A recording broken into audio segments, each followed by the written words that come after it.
Apart from making decisions about your financial independence, the most important thing you need to decide on is what is going to happen to your children. You have enjoyed living together as a family for many years, and your children have become accustomed to this. When you separate, their lives will change markedly, so making decisions about what will be best for them is critically important, especially if your children have any vulnerabilities or at a very young age.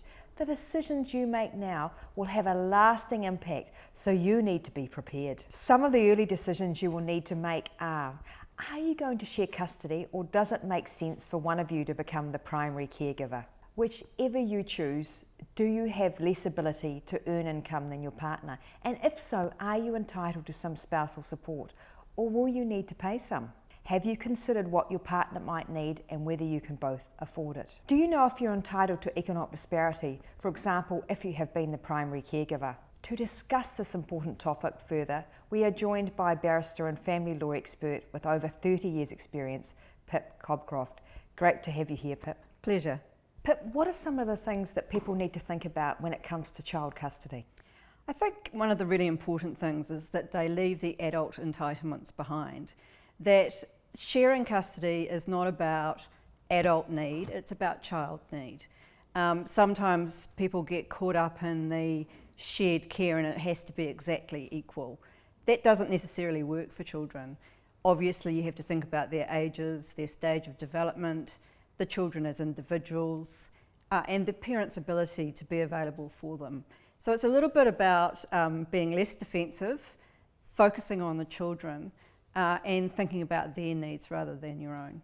What can people do differently to prepare for their separation? I think research is a great thing, knowing what you're going into. Perhaps sometimes an hour with a family lawyer is a good idea, just to get the information that you need to feel empowered and to know what's coming up next. Also, I think in terms of children, thinking about a parenting plan, there's some really good resources on the Ministry of Justice website with parenting plans. You've talked about it, you're a great resource for people to talk through those issues. So that even before you separate, you have started a process of thinking and planning about what's going to happen when you do separate. And sometimes, even in those early stages, you can iron out some of the conflicts, some of the lower level conflicts with your partner or ex-partner before the separation actually happens. Also, I think for children it's really important to educate them in an age-appropriate way about what's about to happen. It's a terrible thing for children when their parents separate, but the more information they have about it and the more knowledge they have about what is planned for them to have a relationship with both parents is really important. So how common is it for one partner not to want to financially look after the other partner? Look, I think it's probably pretty rare that both partners are on the same page about supporting one another. And look, I applaud people that can do that.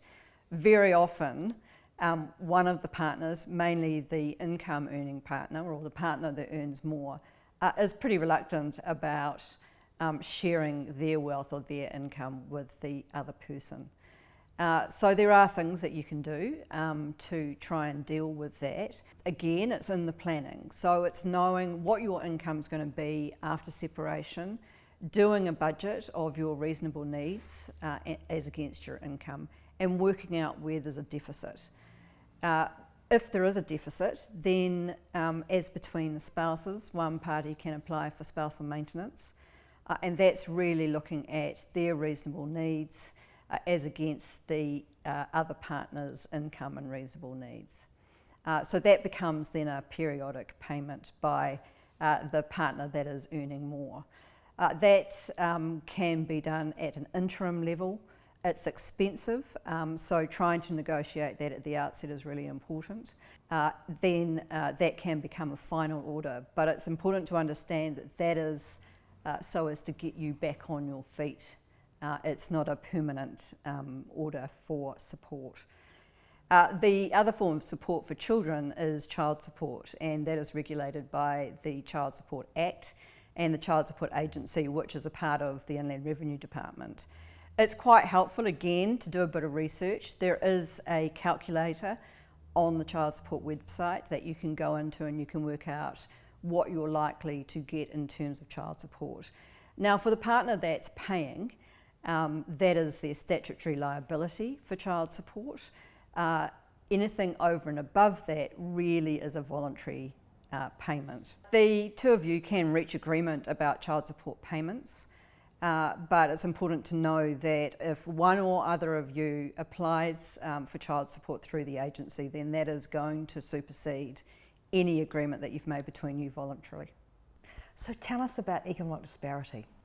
Well, economic disparity is a provision in the Property Relationships Act, which is the act that we use when we're dividing property between de facto spouses or married spouses after separation. Economic disparity is a compensation to one of the partners from relationship property. And the idea is that it is compensation for loss of earning capacity, really.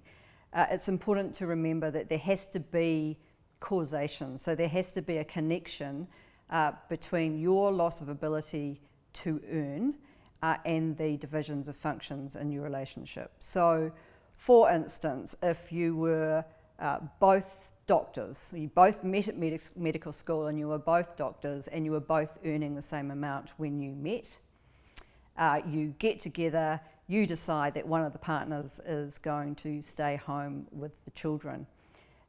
While that person is staying at home looking after the children and the household, the other partner, say, may do some more study and becomes an orthopaedic surgeon, which means obviously at the time of separation they're going to be earning quite a significant amount more than you are. So really what the court looks at is if it weren't for the division of functions in the relationship, where would you have been in terms of your earning capacity at the time of separation, and should you be compensated from relationship property?